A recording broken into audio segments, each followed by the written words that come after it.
Hello viewers, welcome to my regular look at WTI crude oil, the fundamentals, the sentiment, the technicals to see where it may be heading next. So a big welcome to you all from wherever you're watching from, or if you're watching the recording, thanks for tuning in.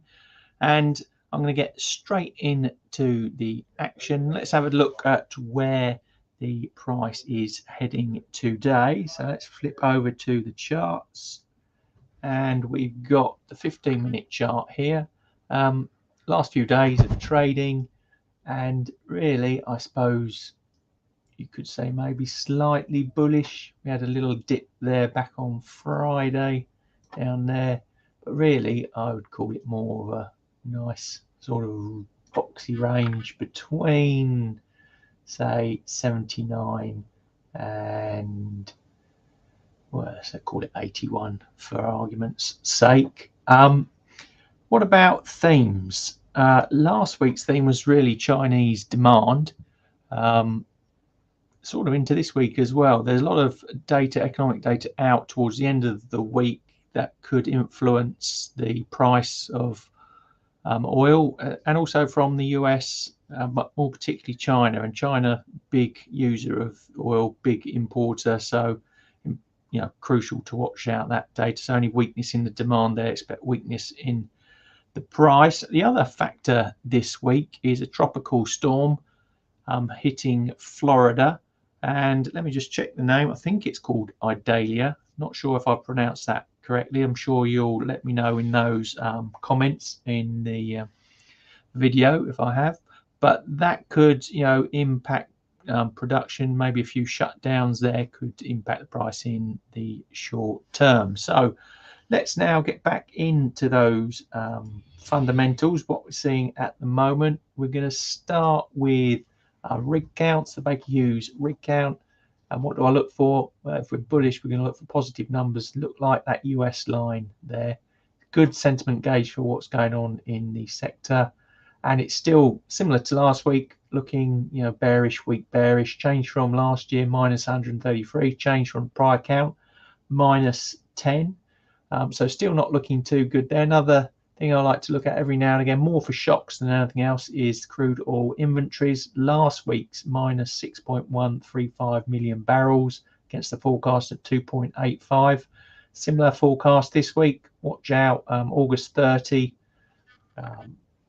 In the UK, I think that's about 4:30 out or 3:30 our time, 10:30 in the States. So watch out for any shocks there. Really, that's what I look for rather than any sort of trend. It's hard to trade that. Now, if we just go back, I just want to have a look at the performance of crude oil on a bigger, commodities perspective. Now, you see the black line in the middle. That's crude oil, and it's up only 0.5% this year. So we're looking at 2023 for this analysis. Right down the bottom there, nat gas down nearly 50%.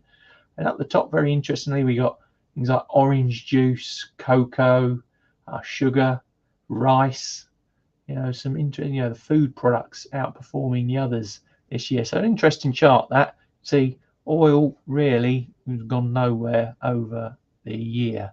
So let's get back more into the specifics, some sentiment technical analysis. And we've got down the bottom there, seasonality.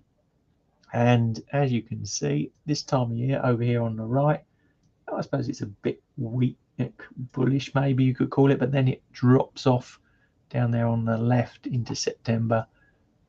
Bit bumpy, as you can see, but then the strong periods up through December to March. So we'll call that neutral for the moment. But then I like to use the commitment of traders data. We've got the large commercials, the red line, large speculators. The large speculators, they're the ones that are trying to guess the direction of the price. We want it in the, we want to see that trending, correlating heavily to the actual price. And large commercials, we'd like to see the inverse of what's going on at the moment. And as you can actually see from that chart, they're large speculators heading slightly down, as has the price. And as you can see, the large commercials just picking up there as well, also showing that actually we've got a weak bearish point of view from the major players in the market at the moment. And some other tools that I like to use volatility. This is CBOE, a crude oil volatility index, ticker OVX, and as you can see down bottom right with the awesome oscillator I've used on there, we've got volatility slightly picking up, but we go above that, it's in the cloud, that Bollinger Band offset that I've set up there and below the trend. So at the moment, again, to me, it's feeling a bit neutral, but with that uppick, maybe some spikes there in the price around that volatility. Another thing I like to use is this basket of currencies that I've put together that are countries that benefit from oil, and there's a correlation there as well. As you can see at the moment, that is heading down, which is also a guide to, for me, to some weakness still in the price of oil. Now, if we then head into a longer term point of view on the charts, we've got a weekly Heikin-Ashi chart here with some Fibonacci's in place, and it's a very similar story to last week. We've got this overhead, range, around the $83, $84, $85 mark, and to the downside, it's that zone as well. It's that $63 to $65. Got the volume over here by price, and you can see a lot at the 56 mark. So if it can break down there, we could see that price heading to 56 and maybe stopping there first. It's also that key Fibonacci line, 38.2%. Upwise, there's not too much, as you can see, in that space there. It's all, like I said, bucketed in between that range that we're seeing at the moment. But maybe it's a bit of pressure to the upside. Upside numbers longer term, it's that $105 there. That seems a long way off at the moment though.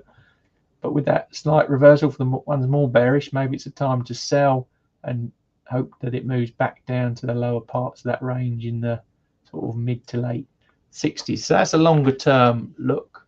I would call that very neutral at the moment. And we head into the line break chart, and I like to use this for reversal setups. And at the moment we have a bearish one in place because we've got that uptrend there. We'll be looking possibly to get in there if you're a bit more aggressive, about $80, and in here about $79 for that move down into there. But at the moment, I'll be trailing that up, maybe putting in an order to get into the downside if you were bearish the market. Useful guide, the line break chart. That's a 4 line break chart that I use there. This is the hourly chart, and I use a 2 bar more aggressive entry. And so rather than 4 and 4, I use 4 and 2 just for your reference. Now heading into my favorite charts, we've got the longer term, well, I call it medium term Renko actually. Got the Fibonacci's put on there. What's going on? For me, the Renko charts paint the picture a lot clearer. We've seen that recent uptrend in July, and then struggling to get past the $84 mark around there, then slight pullback and hovering around the $80. Downwise 61.8, the next line there. What's that? 76, 77, then 75, and then we could say 72, which is that 38.2% Fibonacci line, where we've got a lot of that noise in that price there.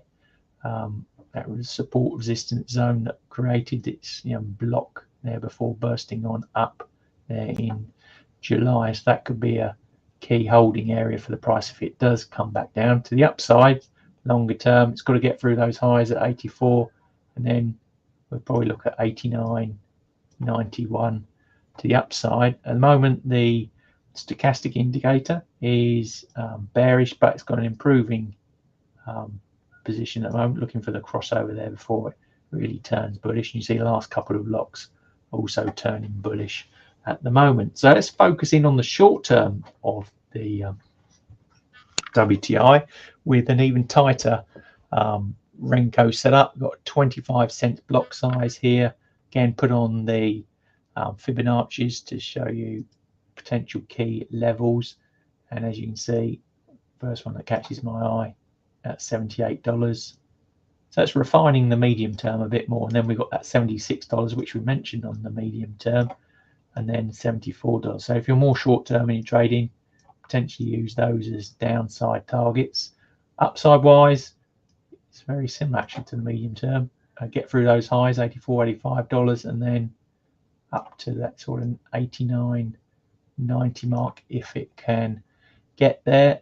Short term, it's looking a bit more bullish on the stochastic, even though still I'd say it's hovering around neutral at the moment. And as we can see, price wise, it's again, it's all in this big range, $86 to $72 there, $84, $72. It's a market that's undecided at the moment.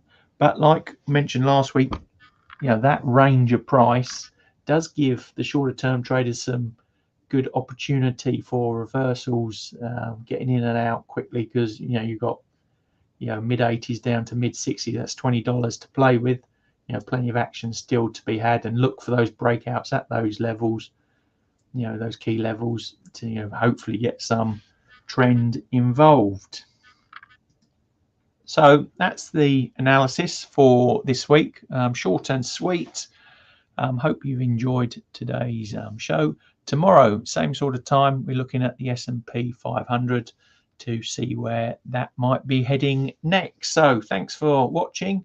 Don't forget to hit the bell and subs button on the channel.